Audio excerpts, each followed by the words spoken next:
नमस्कार मित्रमैत्रिणींनो, जर तुम्हाला आपल्या चॅनलवरच्या कथा आवडत असतील तर लाईक करत जात जा आणि चॅनलला सबस्क्राईब करून बाजूची घंटी दाबा आणि ऑलवर सेट करा. म्हणजे जेव्हा जेव्हा मी नवीन व्हिडिओ किंवा कोणतीही नवीन पोस्ट अपलोड करेन तेव्हा ती सगळ्यात आधी तुमच्यापर्यंत पोहोचेल. धन्यवाद. तर वळूया आपल्या कथेच्या पुढच्या भागाकडे. मॅडम, तुमचे बेटर हाफ तिकडे अगदी अधीर होऊन वाट पाहत आहेत तुमची.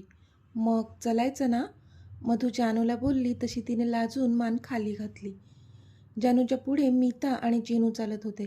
तिच्या आजूबाजूला आरू आणि मधू दोघीही होत्या आणि तिच्या पाठी रीमा, राम, जानूचे बाबा, जानूची आई, अंश, अर्णव, छोटी मृणाल आणि सीमा मावशी एवढे जण होते. जानूसाठी पण फुलांच्या पायघड्या घातल्या होत्या आणि आजूबाजूने तिच्यावर फुलांचा वर्षाव होत होता तो वेगळा. ढोलताशांच्या गजरासहित सनई चौघडे पण वाजत होते. खरोखर एखाद्या राजाची राणी एंट्री होत आहे असं वाटत होतं. पण जशी तिची एंट्री लग्नमंडपात झाली, इथे तिची वाट पाहत असलेला अमित जागीच थबकला त्याच्या राणीला पाहून.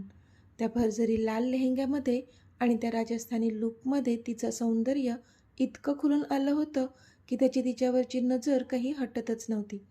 तो एकटक तिच्याचकडे पाहत राहिला होता. एका क्षणासाठी तिने पण त्याच्याकडे पाहिलं आणि दोघांची नजर एक झाली. तिने त्याच्याकडे पाहून हसून स्वतःचे डोळे मिचकावले. तसं मात्र कधीपासून तिच्याचकडे पाहणारा तो गालात हसला. आता पुढे. स्वस्ती श्री गणनायकं गजमुखं मोरेश्वरं सिद्धिदं बल्लाळो मुरुडं विनायकमहं चिंतामणी स्थेवरम. मंगलाष्टकांची सुरुवात झाली आणि आपोआपच अंतरपाटाच्या विरुद्ध दिशेला उभ्या असलेल्या त्या दोघांच्याही चेहऱ्यावर स्माईल आली. त्या दोघांच्या मध्ये धरलेलं अंतरपाट कितीही उंचावर असलं तरी अमितची हाईटच इतकी होती की त्या अंतरपाटाच्या बरोबर समोर उभ्या असलेल्या त्याच्या जानूला तो पाहू शकत होता आणि एका क्षणासाठी त्याची नजर तिच्यावरून हटलीच नव्हती.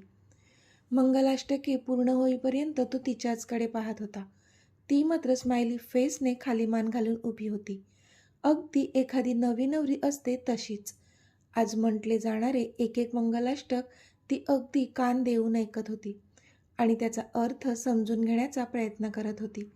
कारण आज खऱ्या अर्थाने ती फक्त शरीरानेच नव्हे तर मनाने सुद्धा ह्या लग्नासाठी तयार होती. म्हणून आज आपल्या लग्नाच्या सगळ्या विधी ती अगदी आनंदाने एन्जॉय करणार होती आपल्या सुखी वैवाहिक जीवनासाठी.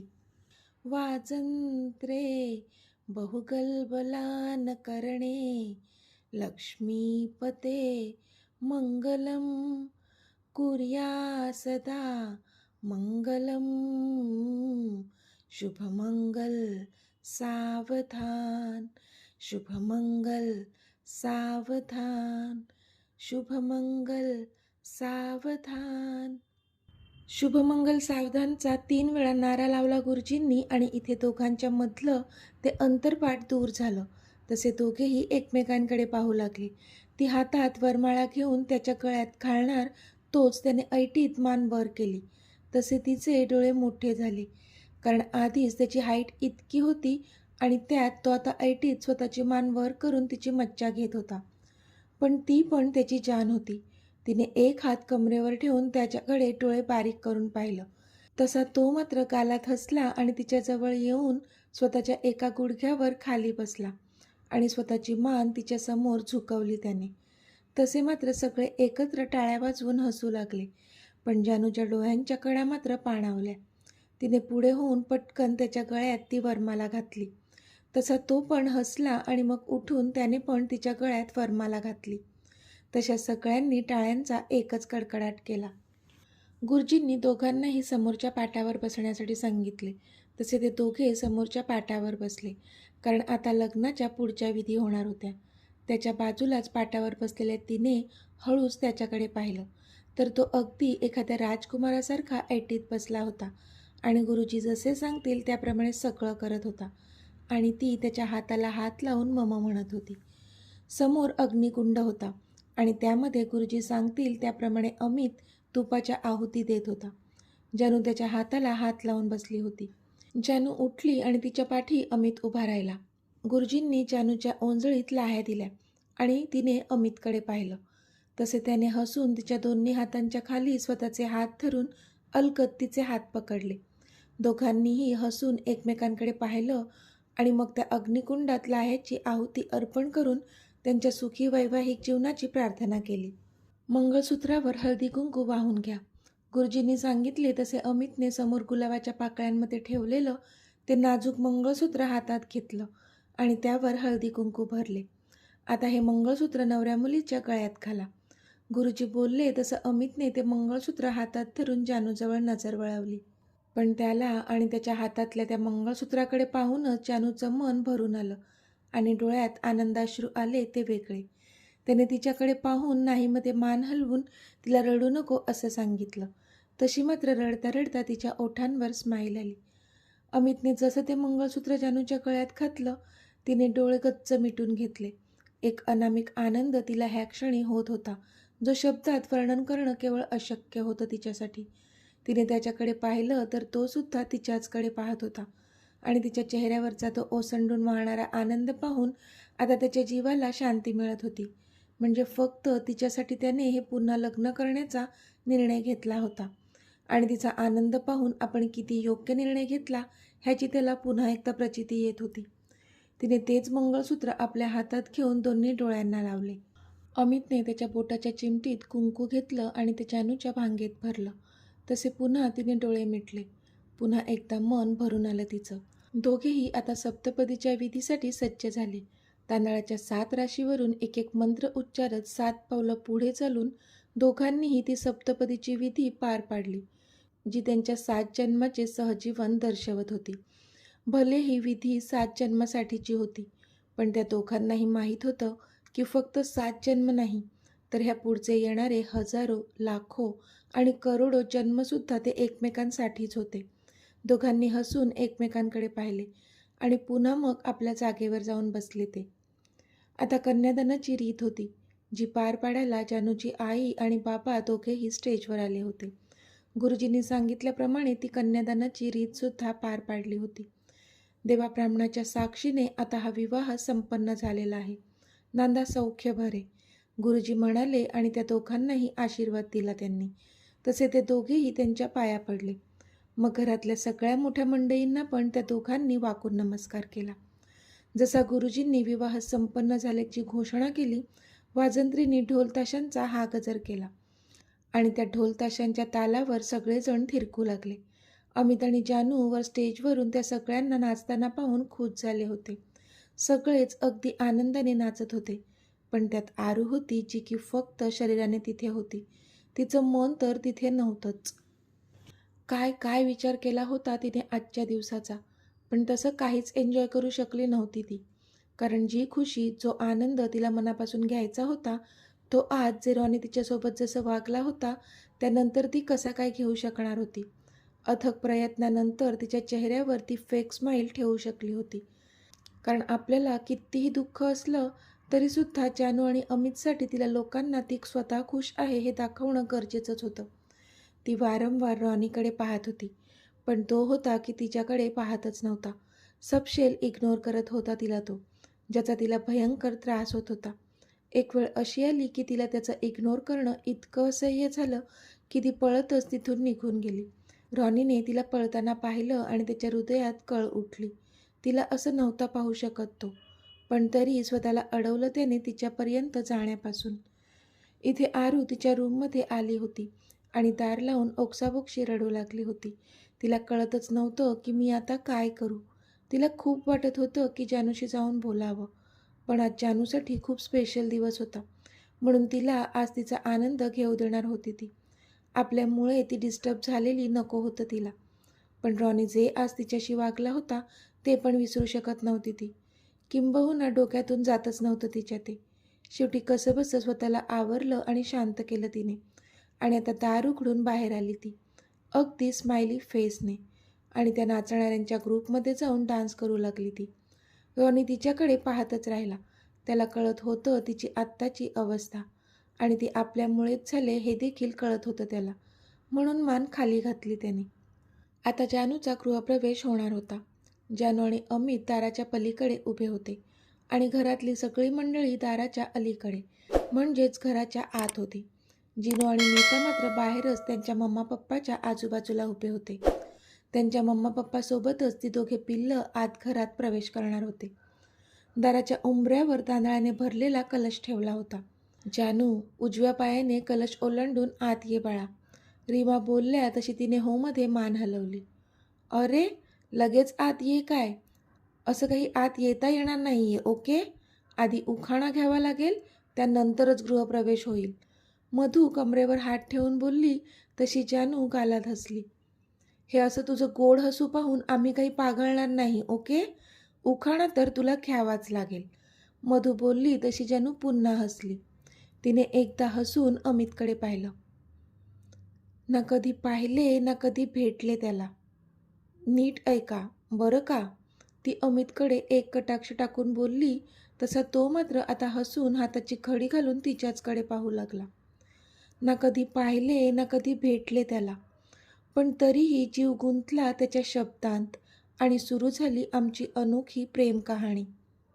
मीत मीत आणि फक्त मीत, जे नाव कोरले हे हृदयावर, त्या माझ्या राजानेच आज पुन्हा एकदा देवाब्राह्मणाच्या साक्षीने त्याच्या स्वप्नातल्या राणीला बनवली त्याची सहचारिणी. जानूने उखाणा घेतला तशा सगळ्यांच्याच भुवया उंच झाल्या, कारण काही जण सोडले तर बाकी कोणालाच त्यांची प्रेमकहाणी माहिती नव्हतीच. वा वा जानू, मस्तच, एकदम रिलेटेबल. मधू टाळ्या वाजवत खुश होत बोलली. तशा सगळ्यांनीच हसून टाळ्या वाजवल्या. जानूने हसून पुन्हा त्याच्याकडे पाहिलं तर तो पण टाळ्या वाजवत होता आणि 2 बोटं एकत्र करून खूप छान आहे असा इशारा केला त्याने. नाईस वन, तो हळूच तिच्या कानात बोलला तशी लाजली ती. अमित, आता तुझा टर्न, अर्णव बोलला. हे माझा काय टर्न? गृहप्रवेश तिचा आहे ना, मग तिचं झालंय की उखाणा बोलून. आता आमचा रस्ता सोडा, ओके? अमित बोलला. हे असं अजिबात नाही हां, उखाणा घ्यायचा आहे चुपचाप, मधू बोलली. मधूच्या मागे आरू उभी होती, पण तिची नजर अमितच्या मागे उभे असलेल्या रॉनीवर खिळली होती.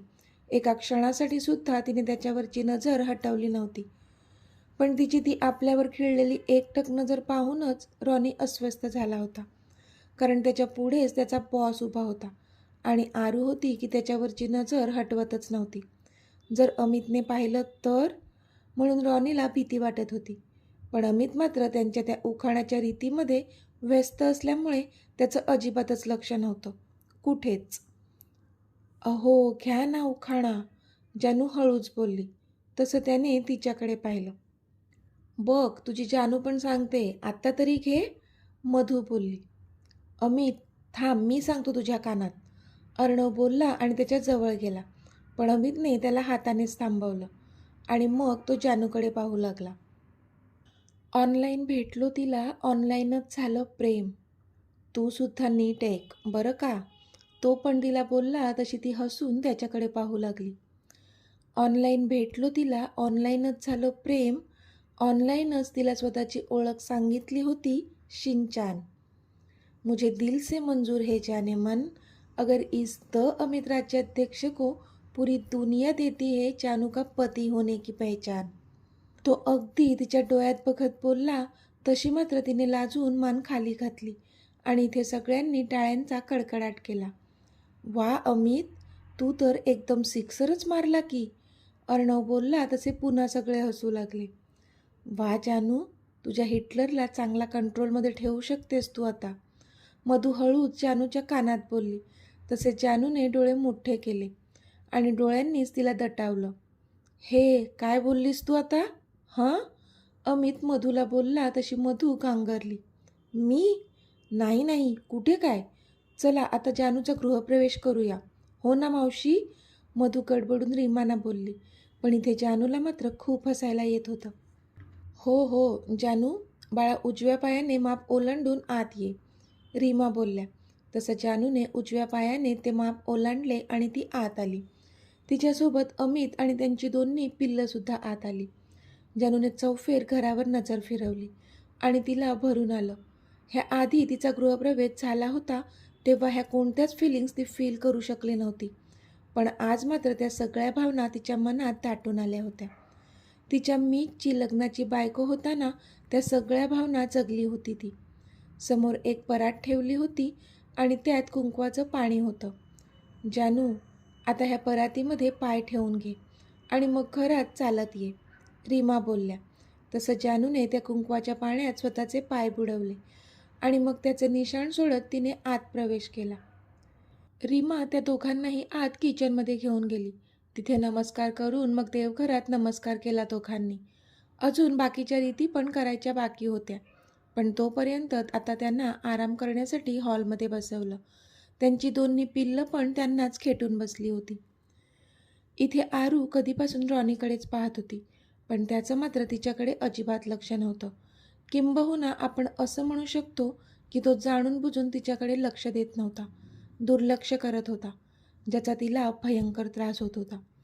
अजून त्यांच्या पुढच्या रीती सुरू होण्यासाठी वेळ होता, पण त्याआधी जेवण होणार होतं.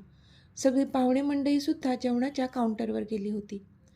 रॉनी, तू पण जेवून घे, अमित बोलला.